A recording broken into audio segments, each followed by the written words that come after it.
Few cars capture the spirit of 1950s American design quite like the 1959 Chevrolet Impala. With those unmistakable batwing fins, that ultra-low stance, and a wall of chrome up front, it doesn't just look old school, it looks like Detroit tried to build a family car with spaceship confidence.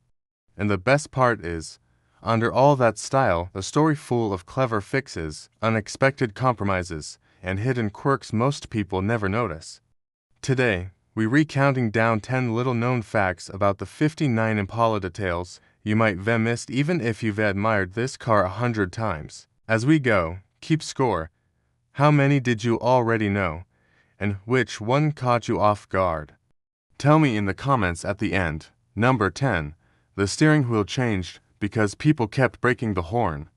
In 1958, Chevy used a sporty two-spoke wheel with a full horn wrinkle-looking, classic, and very jet age. But there was a problem nobody predicted on the drafting table. Drivers weren't politely tapping the horn. They were slamming it hard, and the upper part of the horn ring wasn't supported well enough, so it cracked and broke way more often than Chevy liked. So, for 1959, Chevrolet made a small but smart redesign. The horn ring became a bottom half only setup. It wasn't as perfectly symmetrical, but it was tougher in the real world, and it kept that sporty perforated look that screamed performance, even if most Impalas never saw a racetrack. It's a perfect example of how car design sometimes evolves not from theory, but from how people actually behave behind the wheel. Number 9. There were two different rear bumpers, one-piece and three-piece. Walk behind a 59 Impala at a show and you might be looking at a detail that quietly reveals where the car originally came from. Some cars came with a one-piece rear bumper, while many others used a three-piece bumper made up of a center section and two end sections. Why does that matter? Because it's all about repair economics in the chrome man steel era. With a three-piece design, if you crunched one corner, you didn't have to replace the entire bumper, just the damaged section. But the one-piece version had a cleaner, smoother look, and some collectors love it for exactly that reason. Form versus function. Frozen in chrome. Number 8. Canadian Pontiacs sometimes use Chevy frames. Here's one that sounds like trivia until you realize how common it was. In Canada, some 1959 Pontiacs like the Parisienne, Laurentian, and Strato Chief weren't built like their U.S. Pontiac cousins underneath. Instead of using Pontiac's signature wide-track style foundations, many Canadian market Pontiacs were built on the Chevrolet chassis, meaning under the Pontiac identity was basically Impala DNA. The reason wasn't styling, it was logistics, production cost, local manufacturing, and the financial pain of maintaining multiple platforms. And here's the weird visual side effect: because of wheelbase differences, some of these Canadian Pontiacs can have slightly odd proportions if you stare long enough, like the wheels not sitting perfectly centered in the arches. It's one of those you can unsee it details once you know what to look for. Number 7. Fuel injection disappeared in 1959. Chevy was ahead of the curve in the late 50s with its ramjet fuel injection offered earlier on performance-minded setups, delivering sharper throttle response and better cold start behavior than carburetors could reliably match back then. But by 1959, the Impala dropped the fuel injection option entirely. The likely reason is simple: cost and complexity. Fuel injection was expensive to build and expensive to service, and the average family car buyer wasn't ready to pay extra for something most mechanics didn't fully understand yet.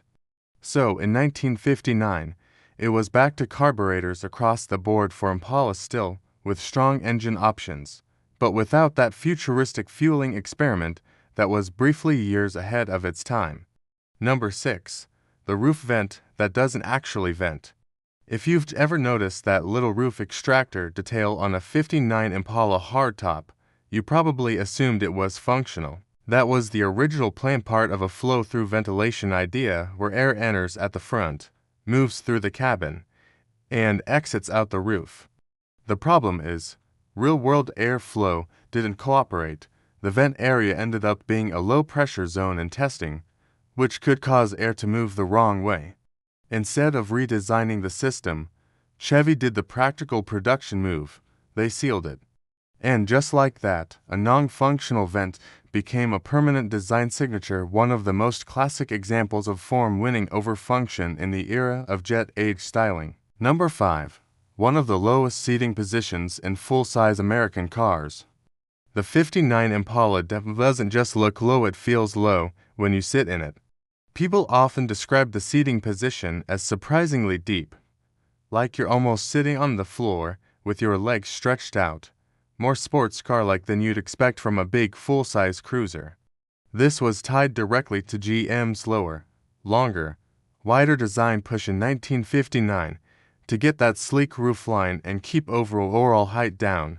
The seats had to be mounted much lower. It looked cool and felt modern, but it also made getting in and out more difficult, especially for older drivers or anyone in more formal clothing. GM eventually responded in later years by raising the seating point for better everyday usability, but 1959 remains famous for that dramatic down-in-the-car feel. Number 4. The batwing fins were shaped by a stylist and an engineer. The batwing rear end of the '59 Impala is legendary, but what's wild is how the final drama of those fins reportedly came from a push and pull between two very different worlds inside GM, the styling leadership and the engineering leadership. The story goes that legendary GM stylist Holly Earl would come by and push the design bolder, then Chevrolet chief engineer Ed Cole would come in and push it even further, literally carving deeper into the clay. An engineer stepping into the styling studio, unusual enough, an engineer pushing for more extreme sculpture, is almost unheard of. But that's part of why the '59 Impala's rear view feels like rolling artwork. It was shaped by people who normally would have been on opposite sides of the too much argument. Number 3. GM saved money by finishing only part of the fins. This is the kind of detail you can't spot unless you know exactly what to do. The fins were made from multiple metal panels, and properly smoothing the seams metal finishing was time-consuming and expensive. So GM used a production trick: finish the lower area where people standing nearby would see it, and leave the upper area less refined because it was out of typical sight lines. If you crouch down and look carefully underneath, you can often spot where the panels join. It's a master class in mass production psychology. Spend money where eyes go. Save money where they don't. Number 2. The '59 Impala shared major body structure with Buick. Even though the Impala is pure Chevrolet in identity, the rush to make GM's 1959 lineup look sleeker led to major component sharing across divisions. GM wanted a fast redesign after being spooked by how modern competitors looked, and to save time and money, the core structural components, things like doors, roof lines, windshields, and floor pans, were shared across multiple full-size GM cars, with Buick playing a leading role in the structural side. Each brand still got its own face and tail to keep its identity, but underneath, there was more shared DNA than most people realize. It's the good version of platform sharing: efficient, fast, and still visually distinct where it mattered. Number 1. The rejected prototypes were absolutely wild. If you think the '59 Impala was always destined to look exactly like the car we worship today, the early prototypes will change your mind. Designers explored some truly radical clay concepts, ideas like vertically stacked headlights clustered toward the center, giving the front end an almost robotic, alien vibe. Some rear concepts experimented with fin-on-fin layouts, like stacked jet wings that looked half-folded.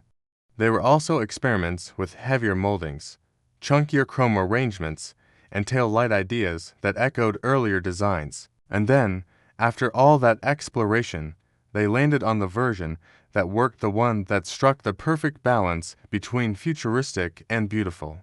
It's a reminder that iconic designs usually aren't the first draft. They what survives after a dozen crazier ideas get left behind. And that's the magic of the 1959 Impala. It might not be the most technically advanced car of its time, but its story is loaded with human decisions, rage horn fixes, sealed vents, cost-saving tricks, and creative battles that shaped an all-time classic. Now it's your turn. Which of these facts surprised you most, and how many did you already know? And if you've ever seen one in person or better yet, driven one, tell us what it felt like. Drop your thoughts in the comments, and if you want more classic car deep dives like this, hit like, subscribe, and I'll see you in the next video.